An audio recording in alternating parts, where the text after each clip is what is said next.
Estive ali, em Recife, na cidade onde meu filho mora, minha nora.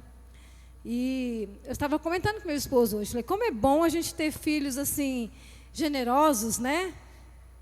E eles mandaram para mim, olha mãe, nós vamos comprar uma passagem para a senhora vir passar uns dias aqui com a gente. Eu olhei para meu esposo e falei, e aí, posso?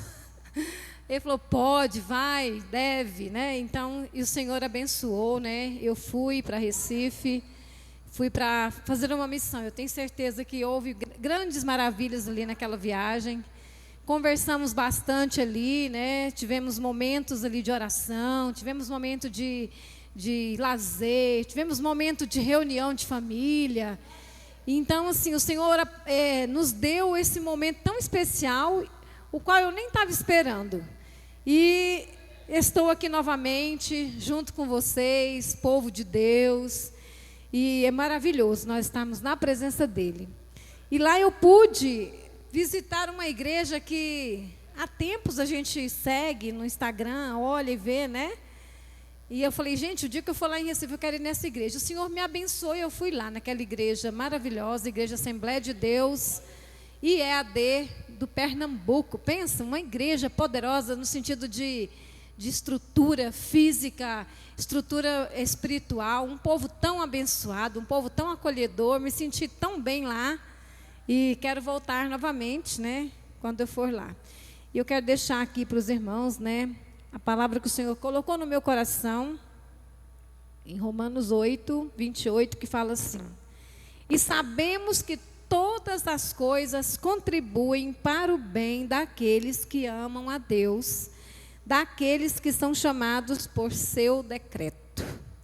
Então, meus irmãos, vamos sempre aproveitar o nosso tempo, sabendo que nada é em vão.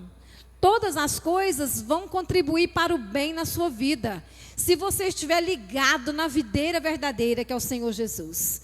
Que você possa estar ou aqui ou acolá, mas que você esteja firme, que você esteja alicerçado na sua fé e que você esteja ligado na presença do Senhor, sabendo qual é o seu propósito. Não desperdice o seu tempo, em todo lugar que você estiver, proclame a palavra do Senhor, fale do amor de Deus, fale da presença poderosa, porque a presença de Deus, essa é a poderosa presença que nos cura, que nos transforma, que nos liberta. E eu tive essa oportunidade de ver isso aqui. Quando a gente sai, alguém fala assim, vai sair para passear e tal. Não, a gente vai sair, vai aproveitar o tempo também para pregar, para orar, para fazer aquilo que o Senhor nos manda, né? Então, é nesse mesmo sentimento que eu quero falar com vocês. Aproveitem bem o seu dia, sua noite, onde você estiver. Não deixe despercebido, não distraia a sua vida com outras coisas a não ser aquilo que o Senhor colocar no seu coração para fazer. Tá bom, meus irmãos? Vamos louvar o Senhor, aquele que fala assim, nesta noite feliz, neste santo lugar, o Senhor está aqui conosco. Vamos cantar? Nesta noite feliz, neste santo lugar, marquei o encontro com Deus. Com Deus, o seu amor é real, sua paz gozarei. Eu marquei um encontro com Deus. Eu marquei um encontro com Deus aqui. Eu marquei um encontro com Deus aqui. Seu amor é real, sua paz gozarei. Eu marquei um encontro com Deus.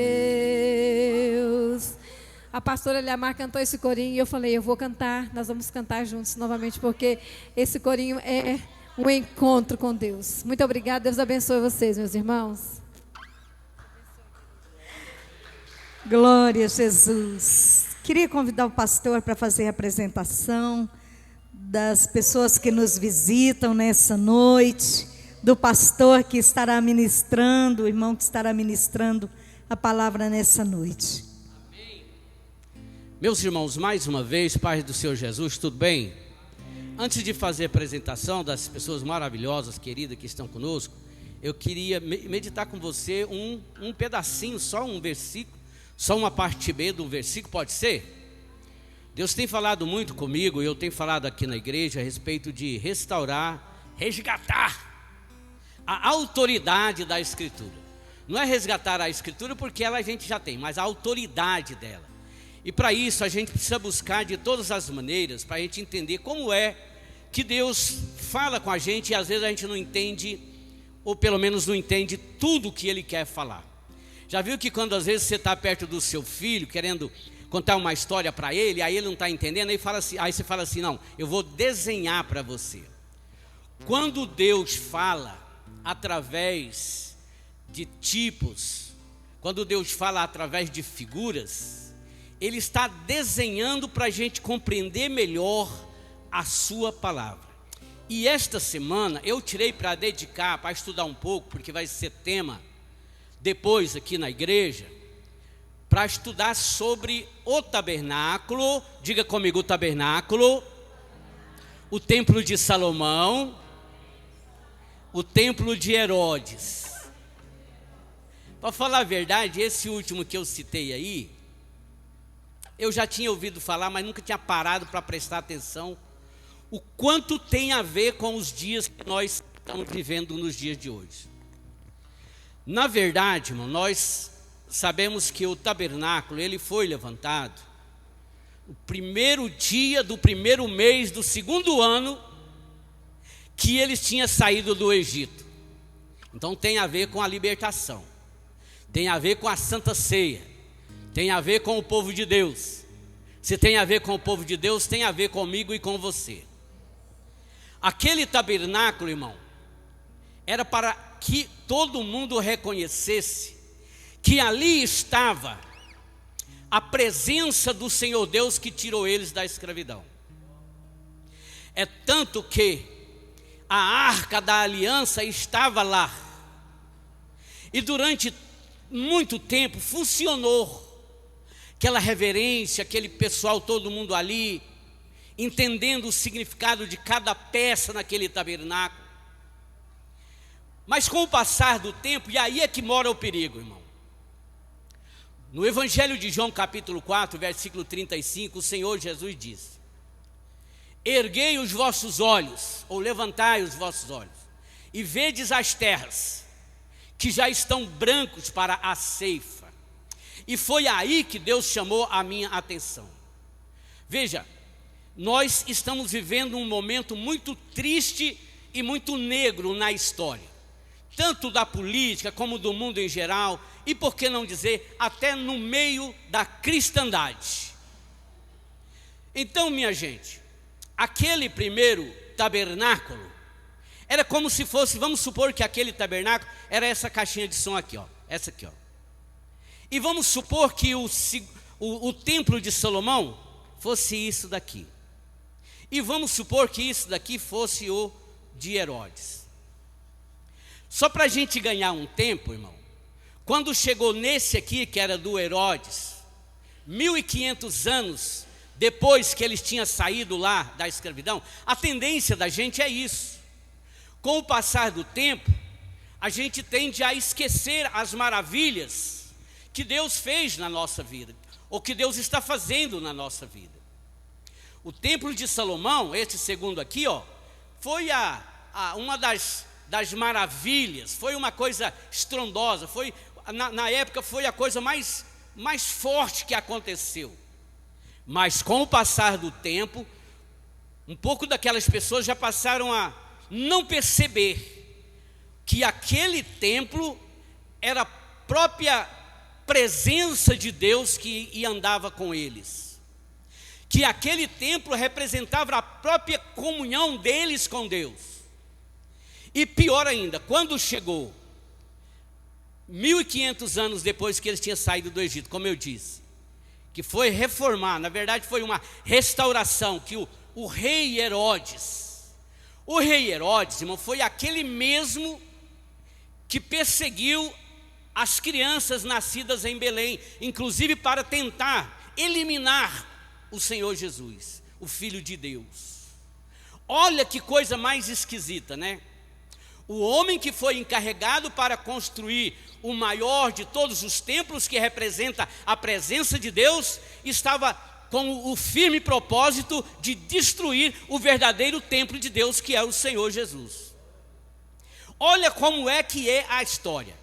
Na verdade, irmão, o rei Herodes, e isso eu falo porque também nós não estamos livres dessas coisas, ele começou a ficar com medo de perder a sua fama na frente do povo, e ele queria então mostrar a força dele. Aí é que mora o perigo, irmão, mostrar a força dele, mostrar a capacidade, a sabedoria dele. Então ele disse: eu vou fazer um templo maior do que o de Salomão. Então ele pegou aquele templo de Salomão, ele reformou ele todinho e aumentou mais. Mas tem algumas diferenças, irmão. Ele aumentou o pátio, ou seja, ele abriu espaço que não era determinação de Deus. Para dizer a verdade, irmão, o cristianismo tem acontecido isso nos dias atuais. Tem aberto demais o espaço, coisas que Deus não permitiu fazer e estão fazendo. Isso confunde a fé das pessoas, por isso que eu disse: levantai os vossos olhos e vede os campos que estão brancos para a ceifa. Hoje tem um pastor preso por causa de corrupção. Isso é só o começo do que vem acontecendo nos dias atuais. O rei Herodes, que era para ser o homem de Deus, estava aí. Agora, o diferencial do tabernáculo e do templo de Salomão, meus irmãos, é que o templo reformado por Herodes, ele tinha o lugar santo dos santos, mas estava vazio. Não tinha a arca da aliança, porque a arca da aliança, ela tinha perdido na história do povo de Deus. E aí isso me chamou muita atenção, irmão, porque assim, nós não podemos deixar que o tempo faça a gente perder essa intimidade, essa responsabilidade, esse amor, esse primeiro amor, essa autoridade que a Escritura Sagrada tem que ter na nossa vida. Tudo que a gente for fazer, aí eu volto a dizer, quando você vai ensinar uma história para o seu menino ou a sua filha, ela não está entendendo, ele não está entendendo, aí você fala: não, eu vou desenhar para você. Todas as vezes que a gente olhar na Escritura Sagrada, desde o primeiro livro até o último, Deus está mostrando através de parábolas, metáforas, figuras, tipos, para a gente entender melhor o que está escrito na Escritura e qual é a nossa posição dentro da Escritura. Pois, certamente o Herodes não compreendeu que ele estava fazendo exatamente o contrário que era para ele fazer. Mas por quê? A vaidade no coração. Ele deixou entrar a vaidade no coração e acabou deixando se levar. Então, irmão, nós precisamos tomar muito cuidado nesses dias atuais e voltar a buscar a Deus mais e mais. Quem entendeu diz amém? Desculpa aí eu passar um pouquinho do horário, é que eu precisava falar isso para vocês. Pastor, por favor, vem aqui.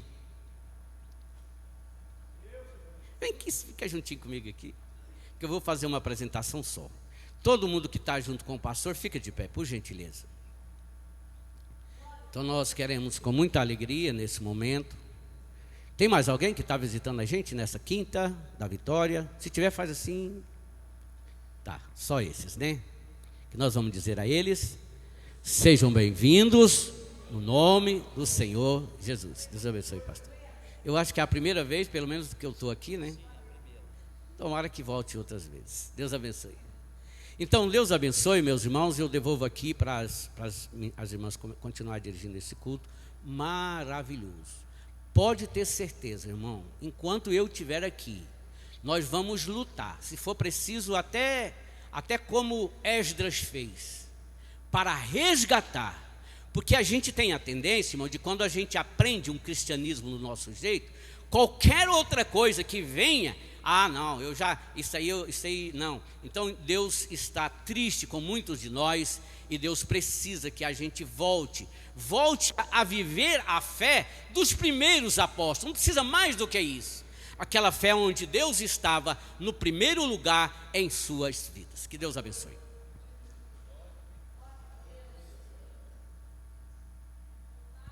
Aleluia. Ela vinha louvando o Senhor Jesus. Enquanto isso, você semeia, amém? Na obra de Deus, com todo o amor. Através dessa semente é que damos continuidade, né, com as coisas que são necessárias na casa do Senhor. Louvado seja Deus.